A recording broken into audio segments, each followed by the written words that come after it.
Hi everyone, and welcome to Allen County Health Department's Diabetes Drops, our short educational videos to help with diabetes management.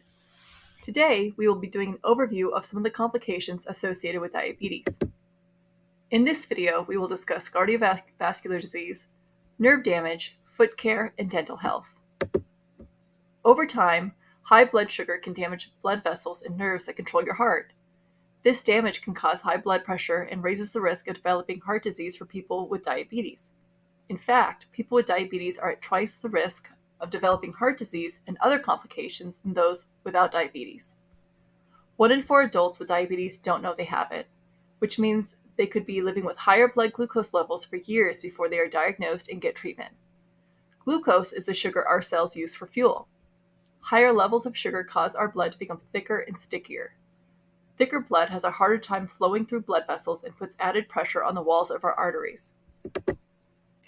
Too much sugar in the blood causes damage to these blood vessels. When these walls become damaged, they become hardened and less flexible.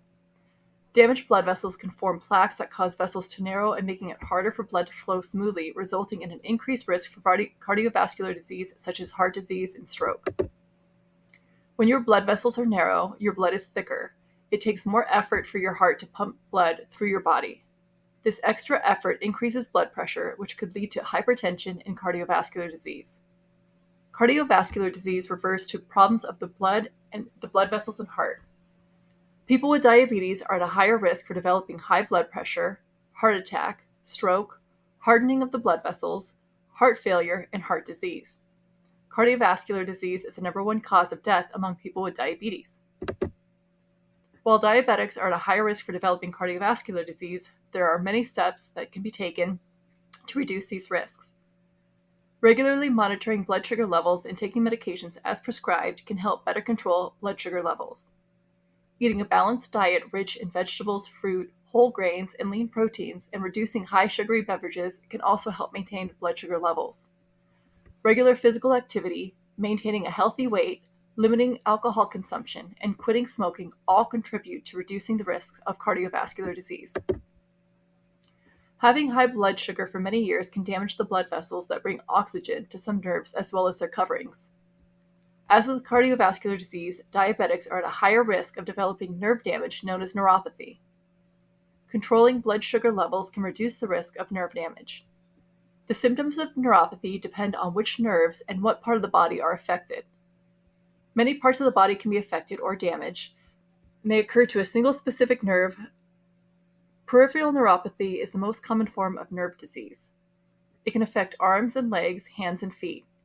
It causes numbness, tingling, sometimes pain, or increased sensitivity to touch. Or you may lose the ability to feel. It also can lead to problems like leg or foot ulcers. Some people may have no symptoms. Symptoms may become worsened when blood glucose is running high. Neuropathy caused by diabetes can damage the nerves of the internal organs such as the stomach, intestines, and heart. As nerve damage progresses, other problems can develop, such as an increase in sweating or the lack of ability to sweat at all. Keeping blood sugar at your goal may prevent nerve damage from occurring in the first place or stop it from getting worse. Nerve cells do not need insulin for glucose to enter them, so high levels of glucose in the blood leads to high levels of glucose in the nerve cells. After years of too much glucose, the nerves become damaged. There is no specific treatment that can reverse the nerve damage, but good blood sugar control can slow the progression. Avoid drinking too much alcohol. Drinking too much alcohol may cause nerve damage. If you already have nerve damage, drinking alcohol will make it worse. If you smoke, stop. Smoking damages small blood vessels. Damaged blood vessels do not get oxygen to your nerves. Nerves without oxygen get damaged. If you already have nerve damage, smoking will make it worse. Have a yearly check for nerve damage. A doctor can do several different tests to find out how your nerves are doing.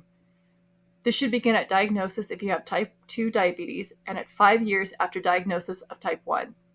If damage is found, you can get treatment. Nerve and blood vessel damage is the main cause of foot problems like foot ulcers and amputations.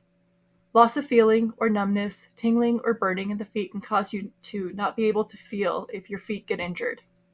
Daily foot care is extremely important in preventing foot problems that can lead to amputations. Check the tops and bottoms of feet daily. Use a long-handled mirror if you have a hard time checking the bottoms of your feet, or have someone check the bottoms of your feet for you daily. Never go barefoot inside or outside the house, and break in new shoes slowly. Make sure to wash feet with warm, soapy water, especially between your toes. Use warm water, not hot water. Clip toenails straight across and gently file down the edges. You want to keep toenails trimmed down. Use unscented lotion on feet, but avoid putting lotion between your toes to prevent moisture buildup. Always check the insides of your shoes before putting them on. Avoid foot problems by keeping your blood sugar and A1C in target ranges. Avoid walking barefoot inside and out, and avoid hot surfaces or heating pads directly on your feet. Stopping smoking and regular exercise can help reduce the risk of foot problems. Start a daily foot care routine and be sure to have your healthcare provider check your feet annually. Get into the habit of taking off your shoes and socks before your healthcare provider enters the exam room to ensure that they check your feet before you leave. Research has shown that people with diabetes are more likely to have problems with their teeth and gums. The good news is there are steps you can take to help prevent oral health problems. Good dental care and management of your blood sugar will help prevent the development of cavities and tooth and gum disease. Take care of your teeth at home. Brush teeth and gums with a soft bristled toothbrush after meals or at least twice a day. Floss teeth daily. Make sure to clean bridges and dentures as recommended. It's important to see a dentist for regular checkups, usually twice a year if you have teeth and once a year if you have dentures. Report any dental issues right away and make sure your dentist knows that you have diabetes. Check with your healthcare provider before having any major dental work done. Often, they will want your blood sugar to be in a good range before starting any major dental work. If you have any questions, or if you are interested about learning more about diabetes or our diabetes prevention and control program, contact Allen County Health Department at 270-237-4423 or go to our website at allencountych.com. Diabetes can be a complicated disease, but the good news is you don't have to fight it alone. We're here to support and help you. Give us a call today. Thank you for watching this video and take care.